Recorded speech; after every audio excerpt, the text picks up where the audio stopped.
자, 요번에 이제 볼 곳은 이제 그 지방 관련된 내용, 지방 관료 조직과 관련된 푸셈 내용을 이제 강독을 하겠습니다. 자, 몇 페이지 보시면요. 106페이지 표 보세요.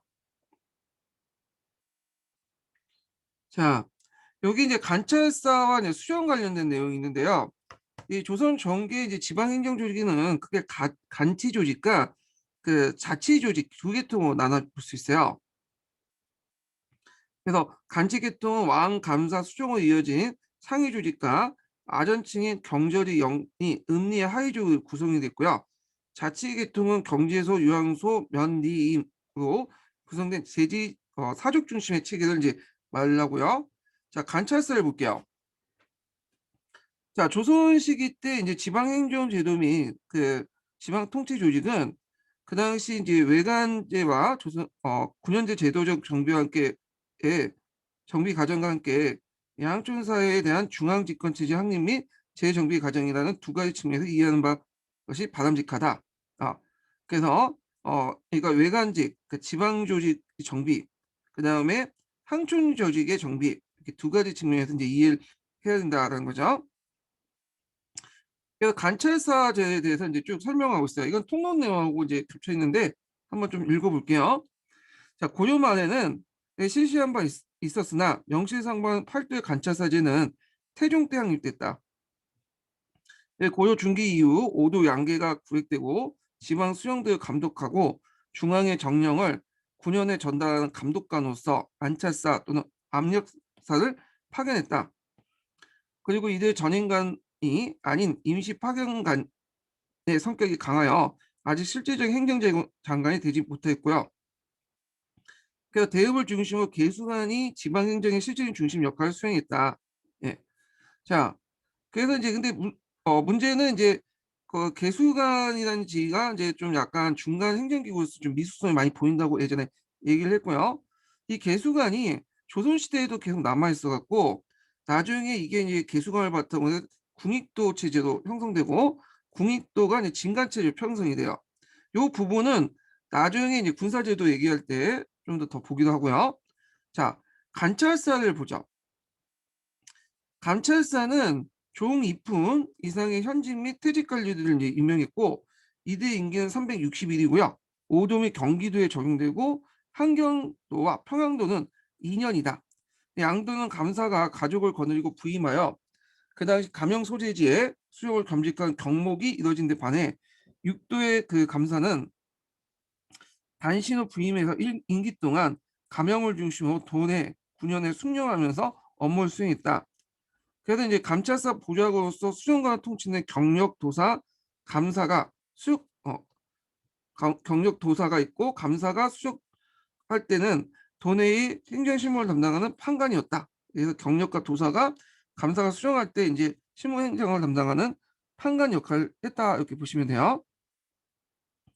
자, 그리고 관찰사는 이제 행정사법 검사 기능을 관할하고 수정을 비롯한 외관의 고가 폭품했다. 수정을 보죠.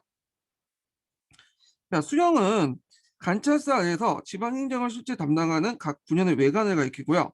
조선 시기 때 고려의 군현제를 근간으로 하여 지방제를 정비하여 위로는 팔도체제와 아래는 면리제가 형성됐다. 그래서 지방 통치의 군현을 중심으로 전개되었고 지방 그 행정은 수령을 중심으로 했다. 자, 여기에서 이제 좀 행정적 성격이 나타나죠. 기본 행정구역 군현은 그 고대 크기에 따라서 주, 부, 군현으로 나눴고요. 그 수령은 품계상 최고 종이품의 최하 종류품까지 부연, 그다음 대도부사, 목사, 도부사, 또 군수, 현령, 현감으로 구성됐다. 이는 행정체계상 모두 법률적으로 직속상은 감사에 관할하여 있었다. 자, 다만 이들이 진간체제 아래서는 수령이 겸대하는 군사직이 인해서 수령의 상하관계가 형성이 됐고요. 자, 수령의 임기는 건국대전이 완성된 성종된 1800의 임기로 고정되었고 단신 부인, 그러니까 자기 혼자 갈 때 가족 대도하지 않던 900인이면 다른 데로 옮김을 가능했다. 자, 근데 실제로는 제대로 직무를 수행할 수 없을 정도로 자주 교체됐다. 수령직 같은 경우에는 서로 기피하려고 했죠. 왜냐면 나가서 고생만 하고 권력의 핵심부에서 멀어지잖아요. 그래서 좀 기피를 했어. 이 지역은 그 수령직은요. 자, 수령이 하부 행정체의 읍사를 중심으로 향리 조직, 명가 리 행정을 담당한 명가 이임과 그 밑에 각종 천역을 담당한 간노비가 있었다. 자, 그 밑에 이제 수령 실사가 쭉 나오죠. 뭐 수령의 주된 기능은 인구 증가, 농업 장려, 공정화 조세부가, 치안 유지 및 주민구역 등이 있고요. 초창기 수령은 일반 행정뿐만 아니라 지방의 군사권을 장악하기 때문에 반드시 문무를 겸비한 자를 선임해야 된다. 근데 나중에 들어가면 실제 문무를 겸비한 자가 이제 선임 안 하고 문관들이 이제 주로 해요. 그러다 보니까 이 진간 체제에서 문제점이 뭐냐면 이제 초등 중기 때지만 점점 이제 뭐가 이제 생기냐면 군사 지휘를 잘 못하는 문관들이 임명되면서 이게 제대로 훈련이 안 되죠. 예, 이런 문제점이 형성이 돼요. 자, 그 다음에 지방행정의 특성을 보면, 자, 조선 시기 때 정치적 성격상은 중앙집권적 용어가 무엇보다도 이전 지방통치체제와 관련된 보이는데, 고려보다도 훨씬 더 중앙집권화 국가죠. 그래서 이론적 지배 질서를 구축했다고 보시면 돼요. 자, 그래서 조선의 중앙집권적 통치체제에서 비교적 잘 유지될 수 있었던 것은 왕, 감사, 수종을 이은 간치 행정계통과 그 다음에 경제소, 유황소, 면리도 연결되는 사륙 중심의 자치행정 지배 체제, 그리고 이 중간에 끼어 있는 경절이, 영리, 음리, 항리 계통의 세 계통이 서로 견제와 균형을 통해서 유지가 됐기 때문이죠. 자, 또한 지방 통치를 직접 담당하는 관찰과 수령은 1도 1읍의 군주 같은 존재로서 일국의 통치를 받는 왕의 분신이었다. 자, 역대 성정 시기에 살펴보면 예의 없이 숙량한 수령에 의해서 의치에 바탕을 두고 있다. 이 때문에 역대 국왕들은 늘 수령성에 특별한 관심을 가지고 있고요. 그 다음에 또 이제 수령들의 이제들이 그 상리나 이제 토호세국부터 상당히 뭐냐면 민원에 시달리는 경우가 있었거든요. 그래서 이때 이걸 막기 위해서 부민고소금지법을 만들어요.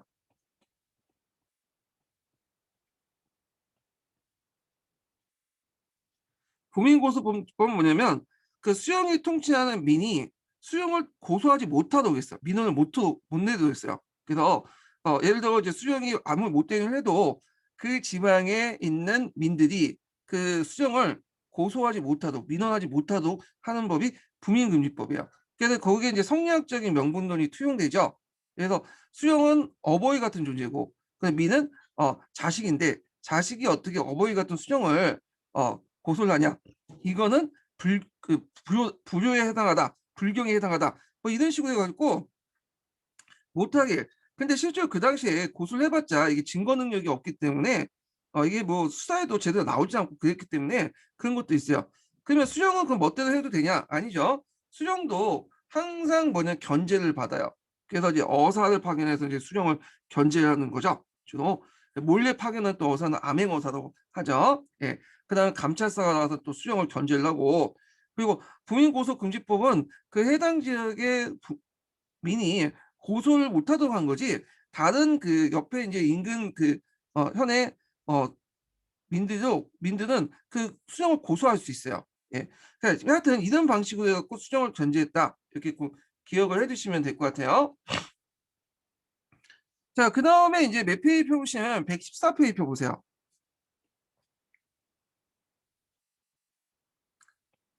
자, 고려 시기 항리는 신라 말 고려 초의 호족 출신으로 각 지방의 실제적 지배자인 토호적 성격을 가지고 있고요. 이것은 고려 왕조의 중앙 집권 체제를 가로막는 큰 요소가 되었다.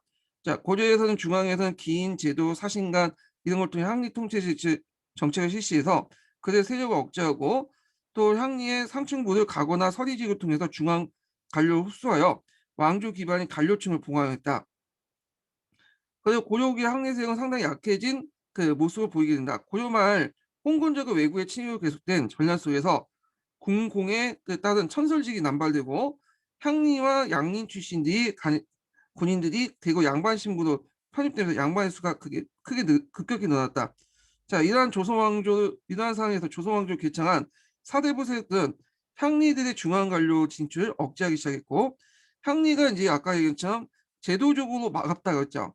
예, 항리가 간행적으로 막았다고 했죠. 진사실 응시할 때는 반드시 소속 군인의 허가를 받아야 되고 무가를 응시할 때는 먼저 무경칠서 중에 강도 가운데 통낙, 조, 불통을 구분하여 등급 중 낙제가 아닌 조 이상을 성적을 받은 사람의 응시 허가겠다. 그러니까 실제로 이거는 하지 말라는 거야. 왜냐면 9년에 허가를 받는데 허가 안 내주죠. 그다음에 통낙, 조 이렇게 불통하는데 조 이상 성적을 받는 조만 받아도 됐다고 생각하지만 대부분 다 불통을 해놔. 예. 자, 그래서 실제적으로 이런 그 학리가 과거의 합격에서 양반 관료를 진출한 거는 조선시대 때는 아예 이런 식으로 간행적으로 막아버렸어요. 예. 자, 그러면 이제 이렇게 있고 향리들은 조선 초기에 세력이 약화되어 아울러 사회적 지위도 크게 저하됐고 우선 9년의 개편에 따라 향리 세력의 중심이 현사가 이동되고 중심이 현사가 이동하고 향리의 수가 많은 9년은 그래서 적은 9년으로 다시 배정되면서 향리를 서로 이제 뭐냐면 다른 지역 자기 근거지와 다르게 이동을 시켜버린 거야. 그래서 이들은 본관지를 떠나서 다른 군현으로 옮겨가는 경우가 되게 많았어요. 그래서 항리들은 오랫동안 본관지에 구축해 놓은 그들의 세력 기반을 한꺼번에 잃어버린 거예요. 물론 이거는 조선 초기 때 얘기예요. 중기 후기 때는 이제 계속 또 새로운 지역에서 정착돼서 그 지방 토호 세력도 역할로 하고 계죠. 자, 그리고 유황소를 설치하여 향리를 작폐를 구축하는 동시에 그래서 유황소가 다시 세종 때 복립이 됐잖아요. 그 복립된 이유 중에 하나가 향리하고 수종을 견제하기 위한 거든. 예. 그래서 이제 그때 향리 작폐를 구축하는 동시에 10가지 원학 항리, 그러니까 항리 중에 아주 나쁜 놈도 있어. 이 처벌 구정을 마련했어요. 그래서 그 지역의 토우적 항리를 제거하려고 했다. 자, 인제 항리는 그 당시 지방 지배자의 위치를 잃고 지방간의 행정실무사 또는 행정사의 위상을 머물게 되었다. 자, 이렇게 했지만 그럼에도 불구하고 또 항리는 또 그 안에 또 토지도 많고 나름대로 유지 역할도 했어요. 예전보다 이제 뭐냐면 권한이 약해지긴 했지만 자, 상대적으로 좀 보셔야 돼요. 자, 향리는 이제 그 월급을 받지 않는 대신에 이들은 항역을 담당하죠. 아, 월급 대신 받고 이제 항역을 담당함으로써 이제 이게 항역이에요. 월급 대신에 하는 거예요. 그래서 이 항역을 담당하는데 이 항역을 담당함으로써 여러 가지 또 혜택이 주어진다고 했죠. 자, 하여튼 조선의 항리는 세습주 지방 간하의 행정심을 담당했는데 이걸 항역이라고 한다. 그래서 수령은 그 일정한 임기가 있고 행정실무 어두운 데다가 자신의 본고진 출신국에 부임되지 않았기 때문에 부임한 지방의 사정에 밟지 못한다. 반면에 향리는 대대로 그 지방에 살면서 오랫동안 행정실무 담당했고 지방 사정을 밟았다. 그래서 수령은 향리의 보조 없이는 부임한 지방을 원활하게 다스리게 나갈 수 없었고 따라서 조선시대 지방행정실무는 거의 대부분 향리의 손에서 좌지우지됐다고 보시면 돼요. 자, 그리고 이제 항리는 뭐냐면 특별히 기인력을 부담을 했으며 특별히 자별을 부담을 했지만 군역을 짊어지지 않았다는 거. 이거 좀 기억을 했어요. 근데 대신에 유사시에 이제 예비군으로 편제돼 있었어. 이게 잡세군이야. 그렇지만 항리는 기본적으로는 군역은 짊어지지 않았다. 왜? 항역을 담당하기 때문이죠. 항역을 담당하기 때문에 이 항역이 직역이죠. 직역이 일종이죠. 대개보면 조선시대 직역을 담당한 사람들은 군역을 면제받았어요. 이 직역 안에는 항역도 있고요. 그다음에 관리들이 이제 하면 이제 간직을 치려면 이 사람도 이제 군대 면제받는 거야. 그다음 유생들 그 유학생들 있죠. 그래서 이 사람도 이제 뭐냐면 직역을 수행하기 때문에 면제받고 한계 교생이나 원생도 직역을 수행하기 때문에 군역을 면제받고 이런 이제 군역 면제 특권이 있었어요. 자, 조선에는 지방 관할 행정 조직은 이호, 예병, 형, 공, 육방 조직으로 나눠져 있죠. 그래서 행정실무는 육방 항리들이 부담을 됐고 부담되었다. 그러니까 항리들에서 분담되었다. 자, 육방 항리는 여러 직무 가운데 중요한 호적을 정리하고 공부와 군역, 요역을 독려하고요. 한편 육방 항리 중에 2호 형방의 수리는 상공형이 나왔고 특히 항리 중에 호장의 수정이 없을 때 그 임무를 대리하는 수석 항리였다. 조선 후기 때는 이제 수석 항리가 이제 호장이 아니라 이방으로 바뀌어요. 이방으로. 조선 초기 때는 향리들이 녹봉을 지급하지 않았어요. 근데 그 대가로서 이제 항역전을 외역전을 지급받았거든요. 근데 이게 세조 27년에 세조 27년에 혁파되었죠. 그래서 이제 전지 대사도 제외되는데 그 이유는 뭐냐면 항역이라는 것은 국민으로서 당연한 의무고 군역 대신에 하는 거잖아요. 근데 양인 개병제에서 누구는 군역 간다고 독병이 까는데 땅을 지급받지 못하고 어떤 사람은 군역 대신에 항역 담당한다고 해서 외역전을 지급받고 형평성이 없겠죠. 그러다 보니까 이제 이렇게 이제 역을 담당하는 거기 때문에 국민의 의무로서 당연히 외역전 반대급부를 지급할 수 없다 해서 외역전을 폐지시킨 거예요. 예. 자, 근데 이제 이처럼 조선의 항리가 항역의 대가를 받지 못한다고 해서 생계 유지하는데 그다지 어려움이 없다. 오히려 이 사람들은 이제 그 지방에 턴을 잡고 있는 예전부터 유지이기 때문에 조상대대도 그 지방의 실질적인 지배자의 확보한 토지와 노비 같은 경제적 기반을 물려받은 자들이다. 그러니까 오늘날 오디시고 따지면 어떤 사람하고 비슷하냐면 어, 건물주하고 비슷하다 보시면 돼요. 건물주. 그리고 이들은 공식적인 급료 지급이 없다는 점은 결국에 그들에게 또 직무상의 각종 폐해를 또 동반하는 이유가 되는데 예를 들어서 뭐 여러 가지 이제 그 문서나 이런 것들 떼거나 어, 그 업무 수행할 때 각종 수수료를 또 받아요. 이 수수료가 월급보다 더 많다 보시면 돼요. 예전에 받았던 월급보다 외역전 통해서 얻은 수익보다. 자, 그래서 조선 초기 항리가 하급 지배 신분층으로 격화되고 있었으나 향초사의 지배 통치에서 권력 관계에서 한 축을 존재하고 있었고요. 9년에 파견된 왕권 대행진 수정, 중앙의 관료군에 도태됐으나 전합분과는 항천사의 대대에 살고 있었던 토착 사족들, 그리고 각종 부세 징수 같은 행정실무를 담당하는 향리 등이 일종의 상호 관계, 권력 관계를 형성했다. 그래서 수영과 토착 사족은 동일한 양반시족으로 항리를 감독했고요. 수영과 항리는 망명을 수행한 지방 간하의 상하 관계로 부세를 담당하고 있는 토착 사족과 대립했으며 토착 사족과 항리는 항춘의 토착 세력으로서 왕권의 대행진 수영과 대응했던 것이다. 뭐 이렇게 있고요. 자, 그 다음에 이제 여기 뭐 향리가 있는데 한번 읽어보시고, 예. 자, 그 다음에 넘어가서 뭘 보시냐면 이제 군사조직 볼게요. 조선 시대 때 군사조직. 조선 전기 때 군사조직이죠. 자, 한통 내용을 좀 보고요. 자, 이 군사조직을 이제 보기 전에, 여기에서 이제 이거는 좀 이따 설명해야겠네. 지방군 조직은. 예. 일단 보죠. 이거부터. 예. 자, 국초부터 꾸준히 시도되었던 군제 개편 작업은 정종 2년에 당시 세자였던 이방원이 그 사병을 협파함으로써 병권을 집중에 성공하였고 이렇게 했는데 어떤 분은 이거 좀 여담이지만 이게 세제 아니냐 이렇게 주장하시는 분도 있어요. 왜냐면 정종의 후계자였다는 의미에서 세제가 아니냐, 세자가 아니라. 근데 그 당시 조선 왕조의 시도에는 분명히 세자라고 적혀 있어. 그러니까 정종은 거의 없는 왕이다 보시면 돼요. 그래서 이제 그 이성계의 아들로서 이렇게 이제 세자로서 되는 칭호이기 때문에 세자로 이름 붙인 거야. 세제가 아니라. 우리가 세제라고 하지 않고 조선 왕조에도 세자라고 보고 정종을 잇는 게 아니라 이성계를 잇기 때문에 세자라고 이름 붙였어요. 예. 자, 그래서 그 세자였던 그 이방원이 사병을 확보함으로써 병권의 집중을 성공했고 이후 세조 때 이뤄 오이제 확립에 이제 일단됐다. 예. 그래서 이 오이제 과정의 전까지 이제 단계를 쭉 얘기했죠. 뭐 12에서 14가 바뀌고 해갖고 그러면 세조 때 오이제란 중앙군이 확립됐다 이렇게 보시면 돼요. 그 다음에 이제 그 1457년에 세조 3년 오이가 형성되었고 그 다음에 그 상보기관으로서 그 오이 도총부가 형성됐어. 그 오이의 지휘권을 장악을 하게 되죠. 그 다음에 이제 이때 중추는 중추부로 개칭되어 무관의 최고기관으로서 여전히 남아있었지만 실권이 없는 형식적인 기구에 불과했고요. 자, 이 오이가 있는데 이 오이 보면 뭐 위용이, 용양이, 뭐 호분이, 뭐 충자이, 충무이 이렇게 구성이 됐고 각각 오이는 각 부담된 지방의 병력을 통과됐고 그 통과했으며 위용이는 서울 중부의 개성과 경기, 강원, 충청, 하늘도와 용양이는 이렇게 쭉 있는데 다 쭉 있죠. 근데 여기에서 이제 볼 수 있듯이 어, 조선은 독자적인 지방군 체제가 없어요. 다 중앙군이 지방군을 통과하는 시스템이야. 예. 그래서 고려시대 때는 뭐 주영군, 주진군 있고 그게 이제 또 그 안에서 또 상하강이 형성되고 조직체가 있잖아요.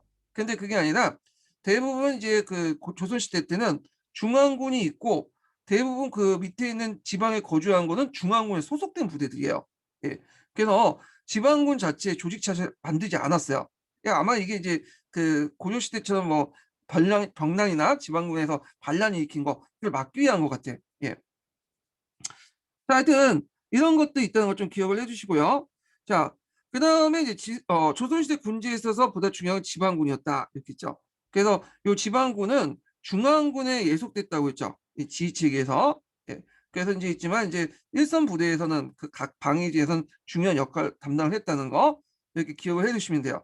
그래서 아까도 얘기했지만 그 고려 시대는 독자적인 지방군 체제가 존재를 해갖고 얘네들이 상하강 통해서 독자적으로 이제 중앙군과 달리 움직였지만 조선시대 때는 중앙군 밑에 지방군이 예속되는 형식으로 통제를 받고 중앙군에 예속된 형태가 있었다 이렇게 기억을 해주시면 돼요.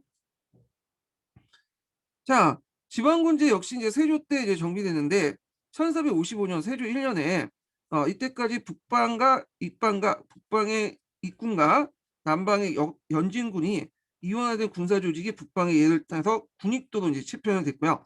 이때 이제 군익도는 뭐와 관련되는 거냐면 이제 아까 개수관 있죠. 개수관을 중심으로 편집했다고 그래요.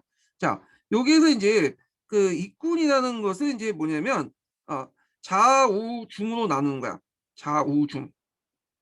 그래서 이제 북방 같은 경우에는 이제 적이 쳐들어오면 이들을 막기 위해서 입군, 좌입군, 우입군, 중입군에서 그 지역을 분담해서 이제 막게 되고 남방의 영진군은 이거는 이제 뭐냐면 이렇게 북방 같은 경우에는 입군 체제에서 촘촘하게 좌우이군 하는데 남방 영진군은 문제는 해안가만 이렇게 맡아요.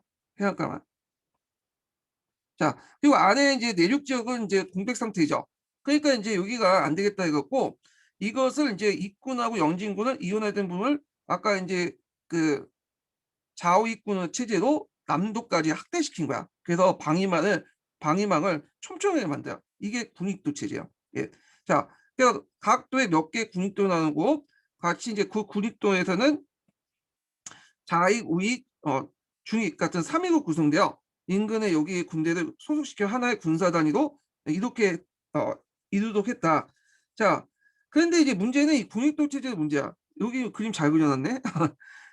자, 여기 보면 군익도가 좌익, 우익, 이렇게 군익, 이렇게 중익으로 나누잖아요. 근데 요 겹치는 중첩된 지역이 있어요.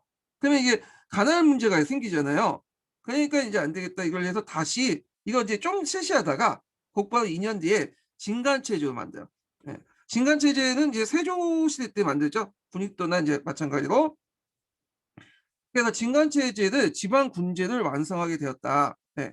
그래서 이제 있고 진간체제는 군익도의 중첩섬을 지향하고 거진을 중심으로 해서 주변에 여러 진들 속하게 하고 하나의 진간호 편성하면서 자전자수하는 그 체제가 독립된 결정의 군익도다. 아니 진간체제다 이렇게 보시면 돼요.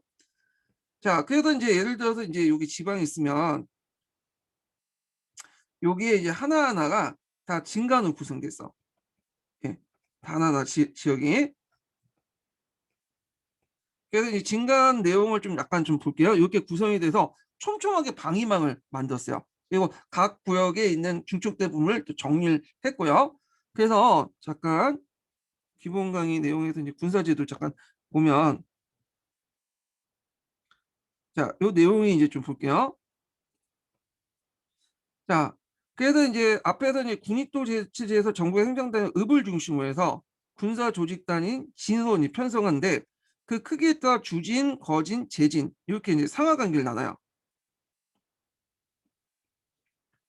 그래서 여기 보면 재진이 있고 이 재진은 한 건 군수가 이제 급에 이제서 통할하고 거진은 부윤 단계, 절제사, 목사 단계에서 하고 그다음에 이 거진을 통솔하는 게 주진이죠. 그런데 이제 대부분은 이제 그 군익 진간 체제 중심은 이 거진이에요. 이 거진에 있는 이제 그 곳에 읍성이 있어요. 읍성. 지역에 읍성이 있어. 이 읍성은 되게 보면 부윤이나 목사가 거주하는 곳이 거진이에요. 거기에 읍성이 있고 만약에 전쟁이 났다, 뭐 위기 상황이다. 그러면 여기에 있는 이제 읍성, 거진에 있는 부근에 있는 여러 군수 이하의 재진들이 병력을 이끌고 어디에 모이냐 읍성에 직결해요. 그래서 읍성에 직결해서 여기에서 자전자술래 적을 막고 수수 막고 방어하는 그런 체제가 완전 진간 체제예요. 그래서 진간 체제의 거점은 거진이고 이 읍성이 주 형태였고요. 주진은 이런 거진들을 좀 더 넓게 통관하는 부대라고 상행정기구라고 보시면 돼요. 예, 그래갖고 병영은 이제 육군과 관련된 보시죠. 병마 절도사를 파견하고 수영은 이제 뭐 수군과 관련된 것이죠. 예, 이렇게 이제 보시면 되는데 그래서 이런 체제는 뭐냐 전국을 방위 체제로 조직하는 데 되게 의미가 있다는 거죠. 그리고 방위 근데 문제는 방위망이 확대되죠. 그리고 이제 뭐냐면 또 이 하나하나 촘촘하게 하다 보니까 군대 수가 더 많아야 돼. 전국적인 군대. 근데 문제는 그런 군대 수를 유지하려면 뭐가 필요해? 돈이 필요한데 그 당시 조선 정부는 그렇게 돈이 없었어. 왜냐면 그 당시에는 군적 수포제를 이제 실시하잖아요. 나중에 명종 때 이때 들어가면 대부분 그 받은 면포를 군인을 고용하지 않고 지방 행정 관료 비용, 행정 비용을 다 써버려. 예, 중앙 행정비용이나 그런 지방 행정 비용으로 다 써버려. 재정을 다른 데도 돌려버리죠. 그러다 보니까 병력을 유지할 수가 없어요. 그러다 보니까 어떤 문제점이 있어? 진간체제 유지할 수 없겠죠. 그러니까 나중에 재승방납체로 바뀌게 되는 거야. 그리고 요게 또 문제는 뭐냐면 앞에서 언급한 것처럼 재진이나 거진이나 그런 사람들은 이제 어떤 사람이냐면 수령직이에요. 수령직 겸직을 하거든요. 근데 이 사람들 되게 문관직이야. 그러다 보니까 문관 출신자들이 군사 지휘권을 갖고 있다 보니까 제대로 방어할 수 있겠어요? 없겠죠. 경력이나 경험이 없잖아요. 그리고 많은 병력이 필요함에도 불구하고 대군이 한 지역을 동시에 공격할 때는 효율적으로 방비를 못해. 그러니까 많은 그 병력이 필요하고 그리고 지휘 체계도 영 개판이고 그 다음에 그에 비해서 대적도 대군도 못 막고 그 많은 병력을 유지할 수 있는 재정적 기반도 없는 상태였어요. 그러니까 이제 세조 때 만든 진간체제는 더 이상 유지가 힘드니까 명종 때 들어서 이제 재승방납 체제로 바뀌게 돼요. 이 체제가. 예, 요거 좀 기억을 해주시면 될 것 같아요. 자, 그러면 다시 한국 통일을 한번 읽어볼게요. 자, 그래서 이제 이는 육군뿐만 아니라 수군도 이런 진간 체제를 이제 가지고 있었다. 조선 전기 그 지방 군사제도는 이런 진간 체제를 바탕으로 했고, 그 다음에 이제 그 진간 여러 거진들을 이제 통과하기 위해서 병영을 두죠. 그래서 수영과 병영을 둬서 병영은 병마절도사, 그 다음에 수영은 수군절도사를 파견했죠. 자, 병영과 수용은 각도에 그 한 개씩 하나씩 두고 관찰사 병사가 수사를 겸하는 것이 원칙이나 국방상의 요지에는 병영과 수용을 중시하여 따로이 전임 병사와 전임 수사를 파견하게 됐다. 그래서 병사는 경기, 항해, 강원도 한 명씩, 충청, 전라, 평안도 두 명씩, 경상, 함경도는 세 명씩 두었고, 수사는 항해, 강원도는 한 명씩, 경기, 충청, 평안도 두 명씩, 그러니까 경상, 전라, 함경도는 세 명씩 두었다. 그래서 전임 병사와 수사의 경우는 수사는 같은 병사 수사지만 그 경병사 수사인 감사에 눌려 수령이 경시하는 경우가 많았고 양자에서 통솔관계 명확히 않고 지휘체계도 제대로 쓰지 못했다. 그래갖고 전임 병사 수사 같은 경우에는 좀 무관직이잖아요. 그러니까 감찰사 중에 뭐냐 겸직한 사람도 있다고 했죠. 수사나 병사들. 근데 이런 사람들 입장을 때 얘는 좀 무시하는 경우도 있었고 양자 간의 관계가 어떤 좀 통솔관계가 정확하지 못했다 이렇게 보시면 돼요. 자, 진갈체제에 있어서 병사가 있는 걸 주진이라고 했고 그 아래에 이제 군사적 요충지로서 대소진이 있어 재진이 있고 이걸 병영과 수용을 통제를 받았다. 이때 이제 거진이 중심 지역인데 거진은 부용과 목사 각각 절제사, 첨절제사를 겸하면서 그러니까 진간체제에서 이제 적이 쳐들어올 때 부윤이 절제사가 되는 거고 목사가 좀 높은 첨절제사가 되는 거야. 첨절제사는 조선시대 때 절제사를 통과하는 사람을 첨절제사라고 이름 붙였어요. 그래서 이제 진간의 군사권을 장악했고 그 아래 제진들 군수는 그 이하의 그 지방관은 동첨절제사라는 이하의 직함 등을 겸하면서 군사를 지휘했다. 자, 진간 체제의 이제 그 병력을 이룬 것은 양인 농민이죠. 예, 양인 농민들인데 양반 제대는 군역의 의무가 있었지만 실제로 이 역을 지지 않아서 실제로 이제 항리와 공사 노비는 본래 역이 있으므로 군역을 제외됐다. 그래서 항리 같은 경우는 직역을 담당했고 공사 노비인데 사노비는 어차피 얘네들은 이제 뭐 의무도 없기 권리도 없기 때문에 의무가 원래 없었던 사람이고 공노비는 또 천역이라는 게 있어요. 네, 천역을 지기 때문에 군역을 제외됐어요. 근데 주의할 것은 이게 군역이 제외됐다고 해서 완전히 위기 시에는 군역을 아예 담당하지 않느냐 그건 아니에요. 얘네들도 때에 따라서는 역을 담당해요. 군역을요. 특히 노비 같은 경우에는 나중에 뭐 잡새꾼이니 뭐 소고군이니 하면서 이게 편입이 들어가죠. 예, 원칙이 그렇다는 거예요. 자, 그래도 양인 농민들은 이제 양인 군역은 상대적으로 가중되면서 상당 고역이었다. 양인 농민들은 평상시에 농업을 종사하다가 일단 징발이 되면 정병으로서 서울대 병상되었고 지방의 재진에 부방하였다. 자, 부방은 방어하는 군대를 얘기하는 거예요. 양인 농민 모두가 현역군인 정병으로 징발되는 것은 아니었다. 그래서 16세에서 60세까지 정남은 모든 군역의 의무가 있었지만 변상의 정병을 재정적으로 돕는 봉족이 되었으니 이것이 군호의 평소이다. 예. 이게 보법화에서 이제 관련된 내용이죠. 예. 자, 그래서 이제 이게 봉족제약에서 관련된 내용이고요. 예. 그래갖고 이제 이때 군호라는 것은 자연호로 편성됐어요. 자연호. 예. 그래서 3호당 일정을 이제 배정하는 그런 것들이죠. 예. 일정을 배정하고 거기에 이제 그 옆에 봉족을 이제 그 부과하는 그런 제도인데, 자, 이것이 이제 발전된 것이 세조 때 군예각보를 이제 한 보법이죠. 이 봉족제와 보법 관련된 차이는 제가 전 시간에 설명을 했어요. 그래서 이것은 정남 이명을 일보로 해서 군호의 기본 단위를 삼고 이걸 바탕으로 이제 얘들이 갑사, 정병, 수군 등 병종에 따라 봉족수를 달리하는 거야. 보인수를. 그래서 그 경비를 마련하겠다.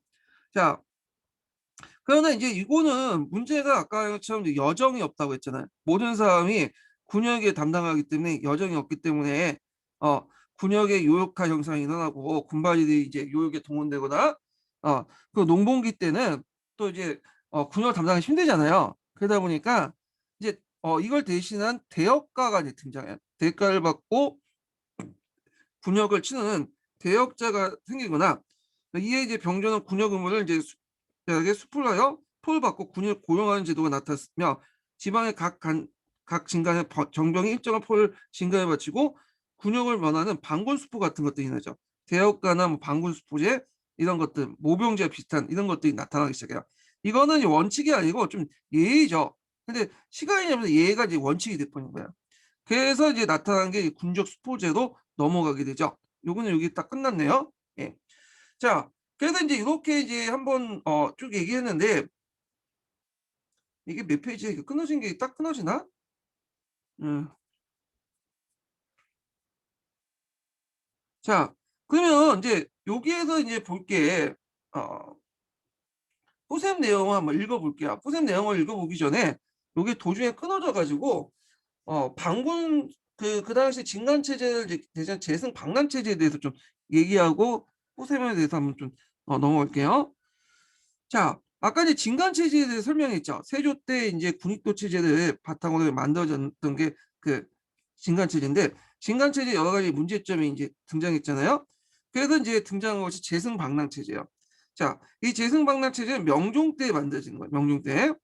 일단 이제 배경을 보면 진간 체제가 붕괴되고요.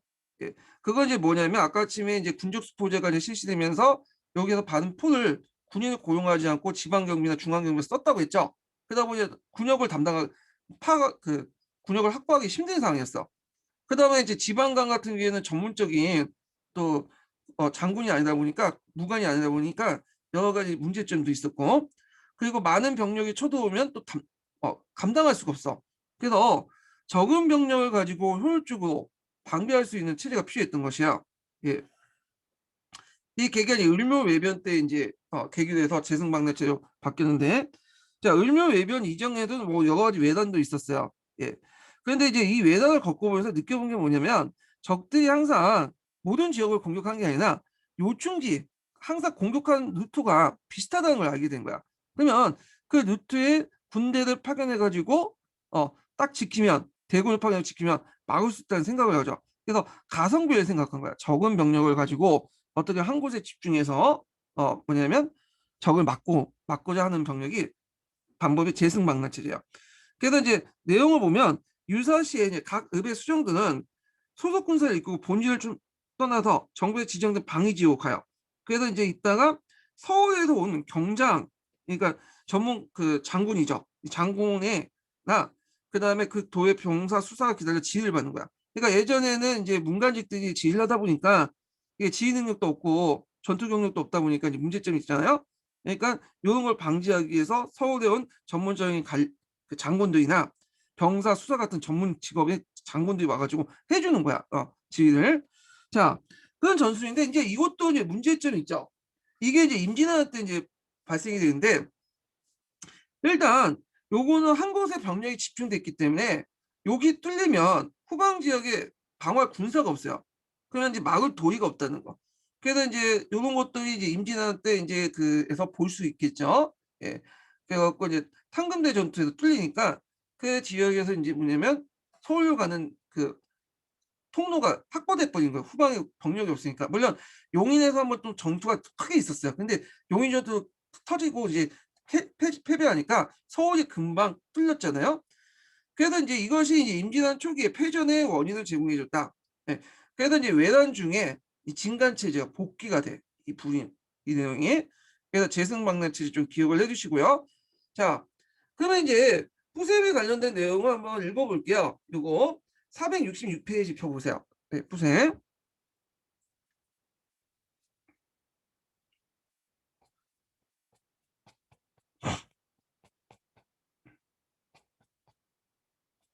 아이고 잘못 읽는데요.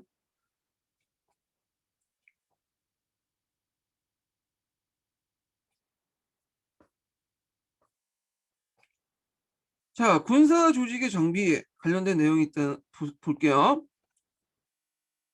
자, 여기 앞부분은 이제 좀 건너뛰고요. 예, 여기 이제 좀 내용을 여기 두 번째 단락부터 볼게요. 자, 두 번째 보면 이제 이방원은 정권을 장악하기 위해서 이제 작교에서 정도를 제고하고 번권 집중 자체를 반대한 것은 아니었다. 더욱 이방원은 자신의 권력을 확보하기 위해서 공신들이 거는 사병업화가 절실하고 느꼈고요. 정종 2년에 대상 건근과 문화부 자식이 김야차 등 사병업화의 건의를 받아 사병을 확파하였다. 자, 이러한 사병업화는 중앙집권체제 확립이 가능한 밑바닥이 되었다는 거. 사병업화의 중앙군은 상군부 통사의 14로 구분했고 그 다음에 이것은 세종 17년에 12사, 문종 5년에는 5사, 세종 3년에는 다시 5위와 5사로 이렇게 해갖고 이제 바뀌었죠. 그래서 이제 세조 때 5위 진법에 의해서 5위가 이제 이렇게 완전히 형성됐다는 거야. 자, 5위는 응호위, 용화위, 그 다음에 용양위, 호분위, 충자위, 충무위로 구성됐고 이 5위는 중앙의 각 병력뿐만 아니라 지방 병력도 통과를 했다고 했죠. 그래서 되게 이제 조선은 독자적인 지방 지휘 통솔의 관계가 없어요. 지방군에 다 중앙군에 예속돼 있어. 예. 그 밑에는 이제 각각의 5위가 통솔한 지역을 쭉 얘기를 하고 있고요. 자, 그다음 뒤에 넘어가서 지방군제의 정비를 볼게요. 자, 조선 전기 때 지방군제 역시 세조 때 정비되는데 세조 원년에는 이때까지 북방의 익군과 남방의 영진군 이렇게 이원화되어 있죠. 자,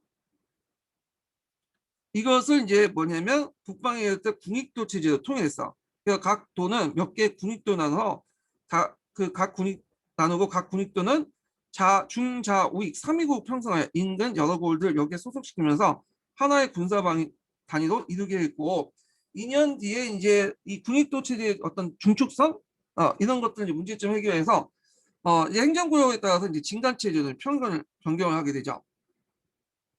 자, 진간체제는 군익도의 중추성을 지향하고 거진을 중심으로, 거진이라는 거는 앞에서 이제 목사나 이런 사람들이 있는 읍성 있죠. 읍성을 중심으로 해서 주변에 그 여러 지역의 진들을 이들에 속하게 하나의 진간을 형성하면서 자전자수, 그러니까 외부의 도움을 받지 않고 스스로 방어하고 수비하는 독립적인 군사 거점을 만들어 한 것이다.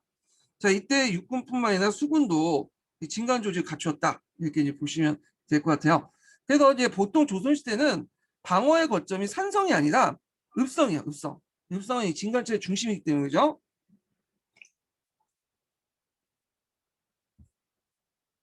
이후 거진을 이제 뭐냐 총괄하는 부대로서 병영과 수용을 뒀다고 했죠. 그래서 병마절도사와 수군절도사를 파견해서 군사를 지휘하도록 했다.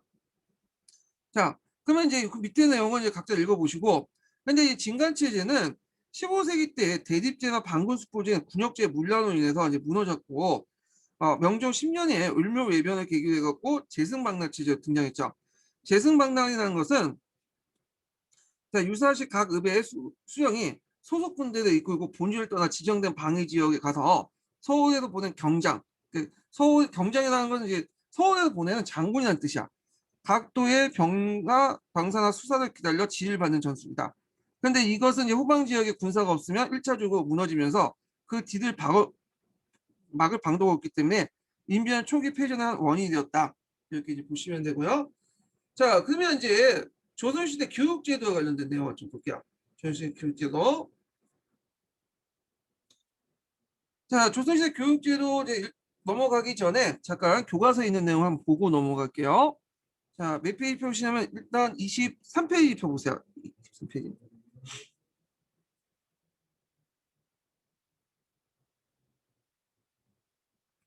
26페이지부터 읽는 게 낫겠네요. 네, 26페이지. 26페이지 펴보세요. 네.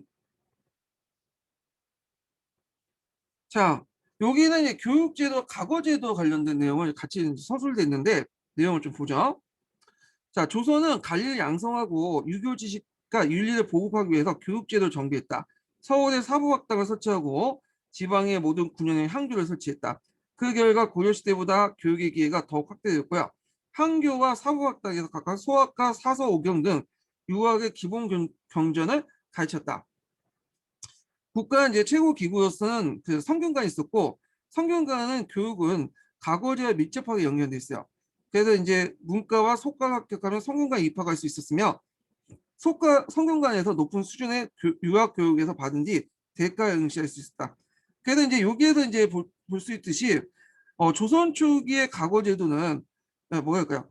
그 교육 제도와 밀접하게 연결시켰어. 이 성균관뿐만 아니라 조선 초기에는 과거 제도하고 교육 제도를 밀접하게 연결시키려고 했어요.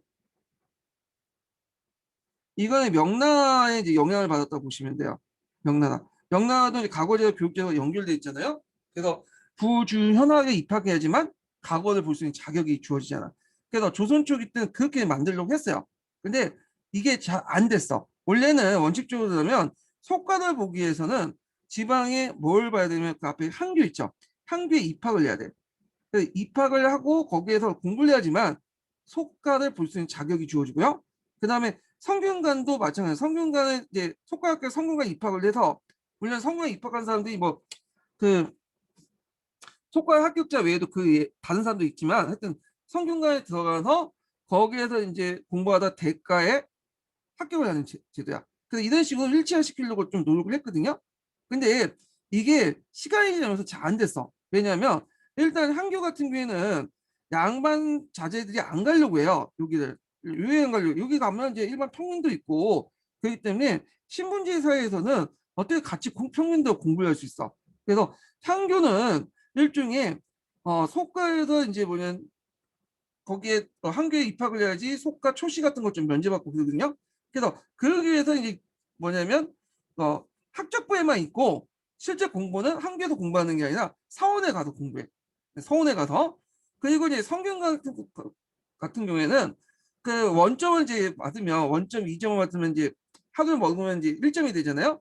이거 300점 이상을 받으면 대가를 볼 수 있는 자격이 주는 게 이게 원칙인데 실제로 이제 나중에 시간 가면 점점 이제 뭐냐면 신령시 외에도 여러 가지 또 별시가 등장해. 부정규직 시험이. 그 이때는 별시 같은 경우에는 원점 점수가 300점 아니어도 그 이하도 시험 볼 수 있고요. 그 다음에 아예 원점이 없어 시험 보는 경우도 있어요. 예. 그리고 나중에 이제 조선 후기 때 들어가면 성균관과 속관을 거치지 않고 그냥 속관에서 안 보고 성균관도 안 보고 그냥 대가 보는 사람 늘어나. 예. 그걸 또 허용을 했고. 그래서 이런 문제들 때문에 실질적으로는 과거제도와 교육제도가 일치를 못했어요. 그래서 이제 왜 읽지 못하는 그 이유를 정리해 보면 첫 번째는 조선사의 신분제 문제 때문에 이런 것도 있고 두 번째는 성균관이나 대가를 거치지 않고도 이제 나중에 시간이 지나면서 소가가 직접 보는 사람이 많이 소가나 성균관을 거치지 않고도 대가를 직접 보는 사람이 늘어났기 때문이다. 이렇게 보시면 될 것 같아요. 그래서 요 내용은 원래 이제 조선시대의 원칙적인 모습들만 얘기를 하고 있는 거야. 그래서 요 자세한 내용들은 그 저기 국편이나 포셈에 있으니까 그걸 강도가면서 좀 보기도 하죠. 자, 그 다음에 유학 외에도 외국어나 법률, 의술, 천문학 등 기술학에 대해서 상대적으로 천시했다. 자, 이들 학문은 이제 해당 관청에서 교육을 했으며 주로 중인들이 이런 경우 이걸 공부하는 경우가 있죠. 나중에 서울도 이걸 공부해요. 그래서 나중에 이제 중인과 서울이 합쳐서 중서라는 계층으로 또 인식되기도 하죠. 자, 그다음에 조선에는 관리가 되는 것은 가거, 음서, 청거 이렇게 이제 있다는 거죠. 그래서 그 음서는 고려에 비해서 그 대상이 축소되죠. 5품에서 2품 정도 이렇게 축소되고 축천에 의해 관리가 되는 청구도 많지 않았다. 근데 이게 주의할 것은 음서나 청거를 해도 시험은 봐야 된다는 거예요. 음. 조선에서 항상 강조되는 거는 어떤 방식이든 시험을 봐야 된다. 시험을. 네. 심지어는 청구를 받아도 그냥 통과되는 게 아니라 간단한 시험에도 봐야 돼요. 그 대표적인 게 현랑과죠. 현랑과는 일반 과거 시험과 다르죠. 추천을 받은 다음에 그 추천된 인원 중에 사람들 대상으로 해서 시험을 보는 제도예요. 시험을. 그래서 항상 이게 보면 이제 조선사의 그 키워드가 시험이다 이렇게 보시면 돼요. 상당히 공정한 것 같아요. 요즘에는 뭐 시험도 안 보고 그냥 아빠백이나 엄마 찬스나 아빠 찬스 그냥 많이 그 대학교 가고 그러잖아요. 예. 자, 그러면 과거에는 문신을 뽑는 문과와 무신을 뽑는 무과, 그리고 역관과 의관 같은 기술관을 뽑는 작가 등이 있었죠. 예. 그래서 이제 있고 그 외에도 칠관하고 있어요. 칠관으로 해서 이제 이관이 뭐 음서도 여기 들어가 있고 칠관의 제도가 이제 정비가 됐죠. 크게 볼 때 이제 문과, 무과, 작가 이렇게 이제 보시면 되죠. 여기 통로는 이제 여러분 다 아시겠지만 그 밑에 옆에 보면 문과 같은 경우에는 소과와 대과가 있어요. 네. 그래서 이제 문과는 속과와 대과가 있고 그게 속과는 세원과 진사과가 있고요. 그리고 여기에서 합격한 사람들이 뭐 성균관을 가거나 대과로 넘어가는데 조선 후기 때 속과 안 보고 그냥 대과 넘어가는 사람도 있어요. 자, 그래서 합격하면 이제 문관이 되죠. 자, 그다음 무관은 속과 대과 올신이 뭐냐면 삼층제도 군대 시험에서 들어가서 이제 시험 보시면 되고 작가는 역과, 율과, 을과, 음양과에서 2층제로 구성이 됐죠. 전시 없이. 그래서 이제 이렇게 구성인데 자세한 건 좀 뒤에 얘기를 하고 자, 그 가운데 이제 가장 중시된 건 문과였고 과거에 3년마다 정기적으로 이제 시행됐으며 이걸 신년시라고 해요. 정기시험을. 정기시 외에도 별시라 갖고 여러 시험도 있어요. 알성시 뭐 등등. 근데 이건 정기적으로 보는 건 신년시다 이렇게 보면 돼요. 그래서 이제 세 번에 거쳐서 보죠. 그래서 문과 같은 거나 대과나 문과는 세 번에 거쳐서 이렇게 보는데 그래서 마지막 전시에 통과되면 이제 문관 33명, 무과 23명을 해서 간절히 등용했고요. 특별시험은 수시로 있었다는 거. 자, 조선시대에는 원칙적으로 천민이 아니면 누구나 각을 응시할 수 있었어요. 왜냐면 아까 얘기한 처럼 양천제사이기 때문에 법제적 양천제사이기 때문에 양인이면 시험을 볼 수 있는 자격이 있어.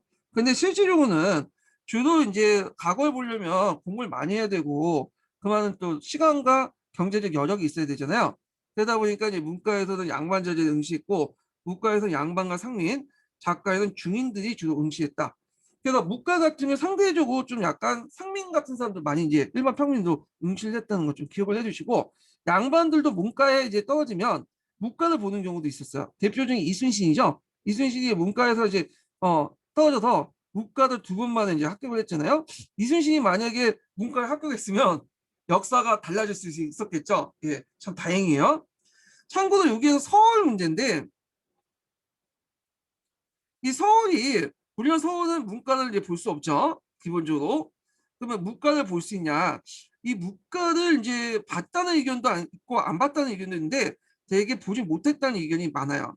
예, 보지 못했다는 의견이 많고 대개 보면 이제 그 조선 후기 때 가서 서울 호통 가서 가는 과정에서 이제 이게 뚫렸다는 견해가 많거든요.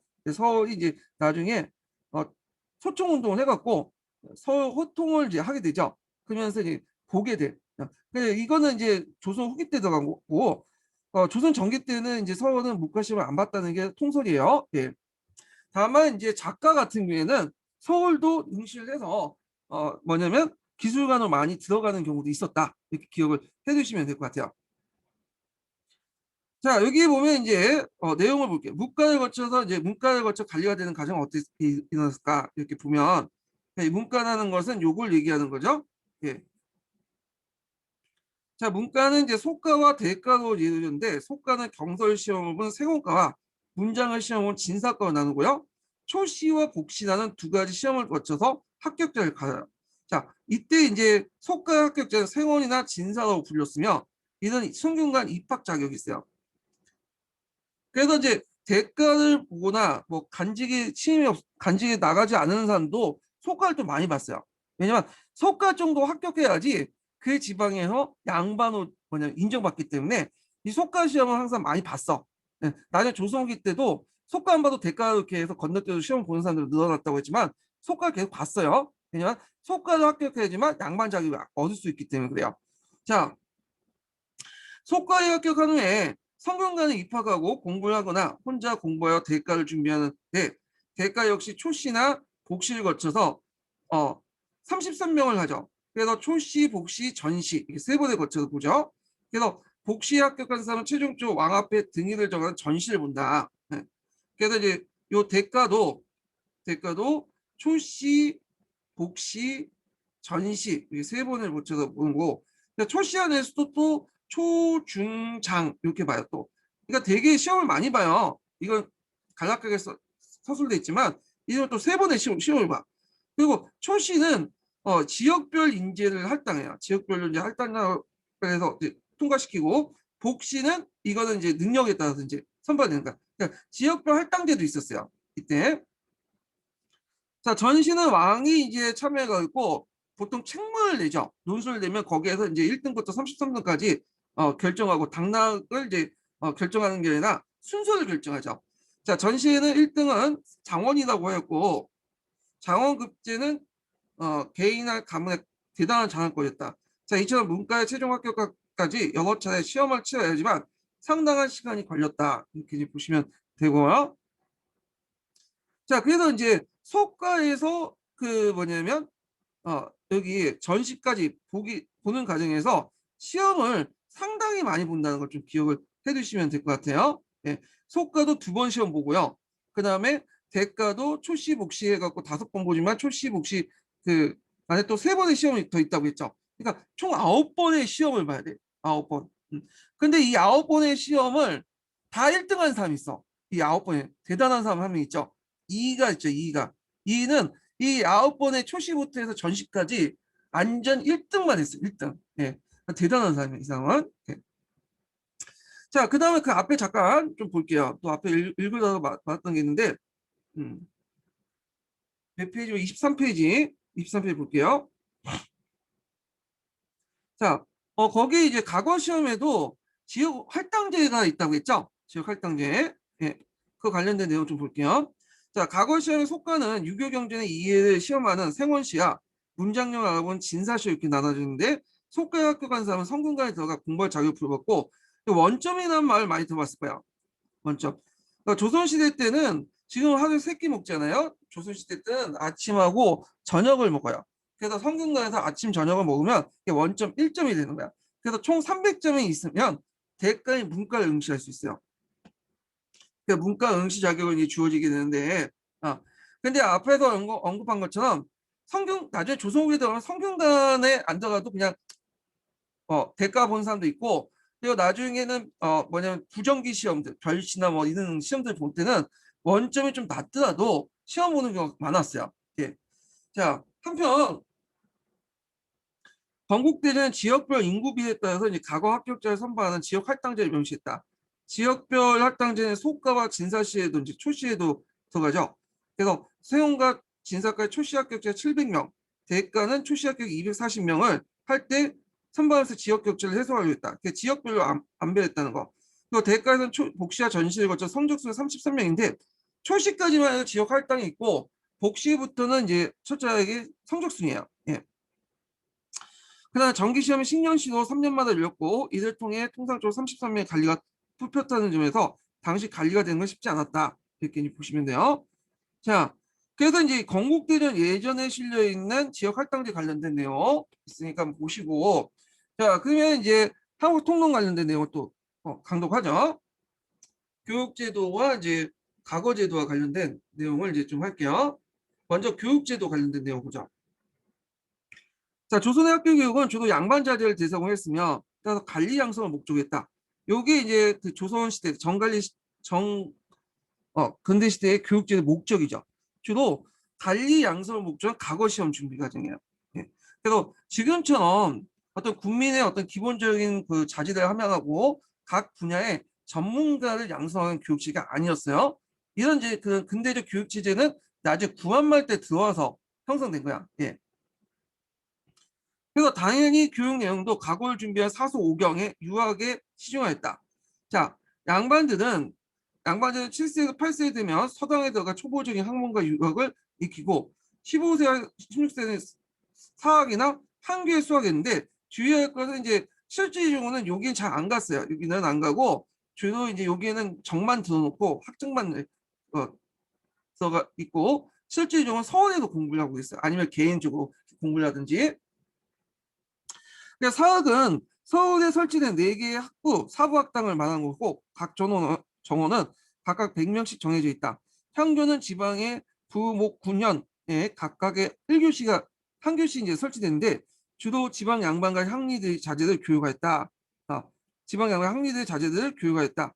단 한교 양인대 입학을 허용했는데 이것은 유교적 교화가 근본 취지가 된 것으로 과거 연결 시박하다. 근데 이제 여기 주의할 것은 지방 양반과 향리의 자제를 교육했다는데 얘네들은 아까처럼 말했죠. 지방 양반들은 그 서원에서 공부했다고 했죠. 서원에서. 그러니까 그냥 학교에 정만 들었다. 정만 두고 실제 공부는 서원에서 했다 이렇게 보시면 돼요. 왜냐면 같은 양인들하고 공부하기 싫어가지고 그런 거야. 예. 자, 있고 그 다음에 사학과 이제 한교의 수학과 양반 자제는 생진과를 응시했고 거기에 합격하면 성균관에 입학했다. 자, 성균관은 조선의 최고학부로서 생원 진사를 주도하고 입학해 사학의 생도나 공신의 혼신의 자제로서 소중의 입학 시간을 거친 자 그리고 하급 관리 중에 입학을 지망한 자로 입학하였다. 그러니까 이 사람들은 여기 입학하고 나서 문과를 응시할 준비를 하였다. 자, 그 다음에 이제 역학, 의학, 음야학, 유학, 기술학, 중후관청인 것은 각각의 관청인 사역원, 전의감, 정상감, 청주에서 각기 교육을 했고 그리고 지방에서도 그 교육하는 기관이 있어요. 그 다음에 주로 중인을 대상으로 했다는 거. 그래서 여기에서 이제 교육받은 사람은 작가에 갇혀서 잡지게 기용했다. 그 양반들도 간혹가다 이 작가를 보는 사람도 있어. 그래서 이제 관리로 임명되는 경우가 있거든요. 근데 그럴 경우에는 양반의 지위가 떨어져. 중인으로 강등이 돼.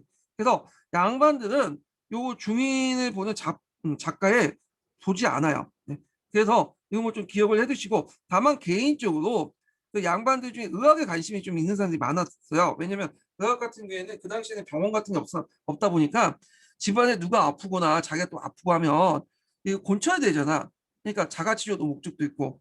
그래서 양반 중에 의학에 좀 약간 많은 지식을 가지고 있는 양반들도 있었어요. 근데 그거 외에는 거의 작가는 거의 무시당했다 이렇게 보시면 돼요. 예, 그 당시에. 지금은 의학이라는 유학하면 상당히 인기 과목이죠. 의대하고 법대는. 근데 조선시대는 그렇지 못했다는 거. 자, 그러면 그 관련된 내용을 한번 후생에서 찾아서 볼게요. 315페이지 보세요. 315페이지.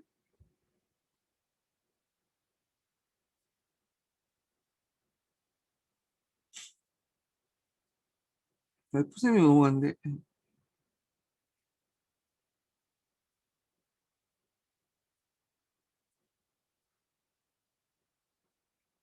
아, 잘못 넘어갔네. 네, 315페이지. 여기네. 네. 자, 관학교육이 실시되다. 해갖고 이제 성균관 사부학당 한교 이렇게 있는데 여기 이제 넘어가기 전에 제가 강독하기 전에 두 번째 인증번호 알려드리겠습니다. 자, 두 번째 인증번호는 80번이에요. 두 번째 인증번호는 80번입니다. 자, 조선 시기에는 전국의 모든 분야에 한교를 두어서 원칙적 교관을 파견했다. 서울의 사학에는 성균관 간원을 교관 삼았고 성균관은 우선 세원 진사학계 사학 등을 선발된 유학생이 각각 문과 시험을 준비했다. 자, 성균관은 문과 시험을 이제 준비하는 조선시기 최고 교육기관이죠. 그래서 이제 고려 말 이후에 성균관은 국가의 지배사상인 주작 인형의 보국 근거지로서 기능과 국가의 관료를 양성하는 관료 양성성 기능을 가지고 있었다. 자, 그래서 이제 성균관 관련된 뭐 시설 내용이 있고 뒤에 넘어가서 자, 성균관의 유생은 국초에 200명으로 이렇게 정해져 있는데 성균관 유생들은 주로 이제 출신을 보면 생원 진사의 상제생과 이 상제생의 모자를 이렇게 유학으로 보충한 기재생. 유학이라는 건 뭐냐면 자기 집에서 또는 지방에서 유교 공부를 하는 거야. 성리학을 공부하는 학생들 의미예요. 네. 그래서 이제 유학인데 나중에 이제 조선기 때는 유학호라고 해서 이들 별도 또 분류해가지고 명역을 이제 군역을 면제해줬죠. 예. 그래서 이제 기재생을 구분한다. 그래서 상제에서 원칙적으로 생원 진사를 항했으나 점차 완화되어 문과의 항시 한성시대 한번 합격한 자, 지방시는 이제 합격한 사람 얘기죠. 그리고 이제 생원 진사시 항시 항성시 두 번을 합격한 자, 또 현직 관료 창산 창하관을 입학한 자 이렇게 이제 해서 규정이 좀 약화됐어. 예. 그래서 요거 좀 기억을 해주시고요. 자, 그 다음에 이제 여기에서 이제 뭐 이렇게 있다는 걸 좀 기억하고 여기 뭐 항시와 항성시는 속가의 일종이라고 보시면 돼요. 속가의 첫 번째 시험을 얘기하는 것 같아요. 두 번째 시험이나. 자, 그 다음에 기재성은 사학생으로 사학의 승부시를 거쳐서 올른 사학 승부생과 그 다음 문음의 자제들을 뽑는 문음 승부생으로 구성되어 있다. 그래서 이제 이렇게 이제 성균관생들이 구성이 됐고요. 자, 재학 연하는 제한되어 있지 않나 원점 300점을 따야지 문과 초시를 획득하는 데 목적이 있어요. 원점 300점. 그래서 원점 300점을 따면 문과 초시를 볼 수 있어요. 자, 원점은 매일 아침, 점심, 저녁 식당에 참석해서 원점 하나를 계산하는 방식이죠. 요거 뭐 한국 교육사 시간에 여러분들 공부 많이 하셨을 거예요.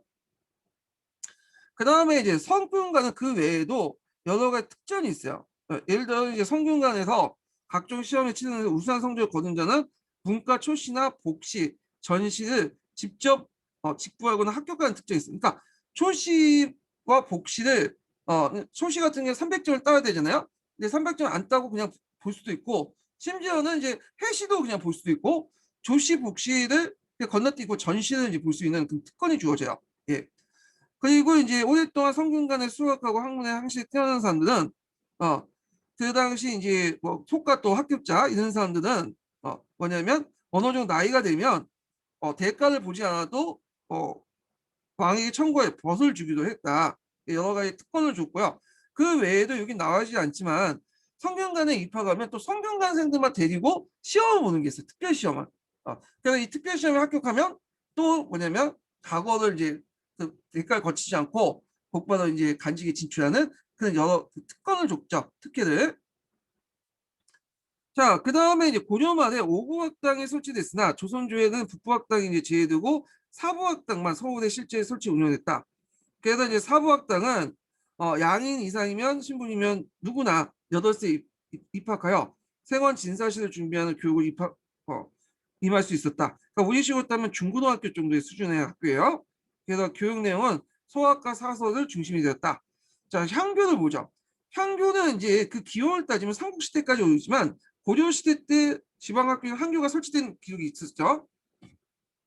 근데 그렇게 많이 설치되지 못했고 본격적으로 설치되기 시작한 것은 이제 태종 이후 때라고 보시면 돼요. 예. 그래서 이제 태종 때 수명학교를 그 수령 칠선 넣는 것도 이 수령의 포품 기준이 이제 한교를 얼마나 잘 관리하냐 그리고 이런 것들을 이제 봤다는 거죠. 왜냐하면 이 한교라는 것은 과거 시험을 보는 데도 있지만 주요 목적 교화 목적이야. 그래서 지방민들에게 어떤 성리학적 가치관을 심어줘서 교화를 목적으로 이제 중점적으로 해요. 그래서 한교에서 뭐 제사도 지내고 뭐 과거 시험도 준비하고 했지만 교화가 주 목적이고 예 그러다 보니까 일반 양민들도 받아들이게 돼요. 그런데 그게 이제 나중에 문제가 생겨가지고 이제 양반들은 안 가게 되죠. 이 한교에 정만 걸어놓고 자 모든 9년에 한교가 일시에 다 설치한 건 아니었으나 전국의 모든 9년은 한교가 설치되기 시작했다. 그러니까 갑자기 설치된 건 아니라 제 시간을 가지면서 한교가 이제 점점 이제 하나씩 설치됐다는 거죠. 자, 한교는 신분상 양인이면 다 입학할 수 있어. 8살 이상의 남자들은 한교 유생민의 생도를 교생이라고 했고 중앙의 관악상과 마찬가지 공자의 선언에 모시는 것을 모시고 유교 예제나 유교 경전을 익히고 한교 등 공자를 모시는 대성전 또는 선언을 봉하는 동서무도 구분하는 운모 등등이 있었고, 자, 그 다음에 이제 한교생들이 쭉 나오는데, 한교생들도 이제 교생은 각 전호군의 인구 비례에 따라서 배정돼서 전국 교생의 전호는 15,000명 정도 됐어요. 그리고 그 밖에 예해성이라도 정원 위에 학생들도 있을까요? 자, 교생은 농한기 때는 학사에 기거해요. 소학이나 사서, 오경 등 유교 경전을 배우고, 농경기 때 농사를 돌보았고요. 그 다음에 이제 교생들도 특권이 있는데, 매년 6월에 친워진 우등자에게는 생원과 진사 초시를 면제받을 수 있어요. 그 국번호 복시를 미달 응시하는 특전을 줬고요. 성적 미달 낙강생은 군역에 충당돼야 돼. 이게 이제 뭐냐면, 보통 이제 이걸 좀 설명하려면 역을 좀 설명해야 되는데, 이건 나중에 설명하자. 보통 이제 그 양인들에게 한 게 직역이라는 게 있어요. 신역이라는 게 신역.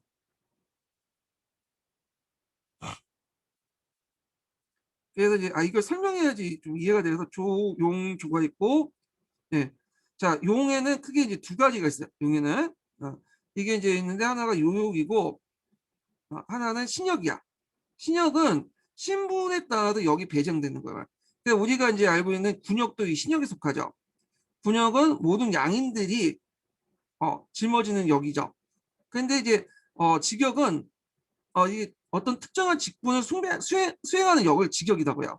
그리고 이제 천역이 있어. 공노비가 이제 수행하는 역을 천역이라고 하는데, 대개 이 군역과 직역은 치안이 돼.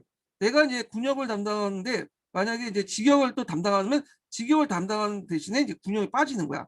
예. 그래서 이 직역은 국가의 여러 가지 어떤 간직이라든지 이런 것들, 그 공부하는 사람들, 이런 사람들에게 향리들에게 주는 게 직역인데, 그 중에 이 직역 중에 하나가 교생들이 있어요. 교생. 그러니까 교생들은 한교에 공부를 하면서 군역을 면제받는 거야. 예. 근데 이제 그러다 보니까 많은 양반 자제들이 여기에 공부를 안 해도 이게 뭐냐면 교생이 되는 이유가, 한교에 적을 두는 이유가 이런 군역을 면제받기 위한 거야. 예. 그래갖고 이제 이런 식으로 면제를 받거든요. 예. 교생이라는 이름으로. 근데 교생들이 와갖고 이제 시험도 안 보고 학교도 안 나오고 하면 낙강생이 되는 거야. 그러면 다시 군역으로 이제 짊어지게 돼. 자, 그래서 이제 보이는 이제 편입되든 그 뭐냐면 그 정병이 되든 그렇게 되는 거거든요. 자, 이걸 이제 사족 충군 정책이라고 해요. 그러니까 사족들이 대개 보면 이제 이게 중종 때 이제 실시됐던 정책인데, 사족들은 되게 교생이나 원생이나 이런 거 빠지잖아요. 근데 이 교생으로 들어갔던 사족들이 시험을 안 보고 뭐 공부를 못 해가지고 출석을 잘 해가지고 하면 국바도 떨어지면 낙강생이 되면 국바 군대 끌려가는 거야. 이 군역을 담당하는 거죠. 그래서 그 대표적인 이순신 같은 사람이 있어요. 이순신 얘기를 하는데, 제가 이순신을 존경하기 때문에 자주 얘기를 해요. 이순신도 이게 기본적으로 얘들 양반 사족 출신이에요. 예.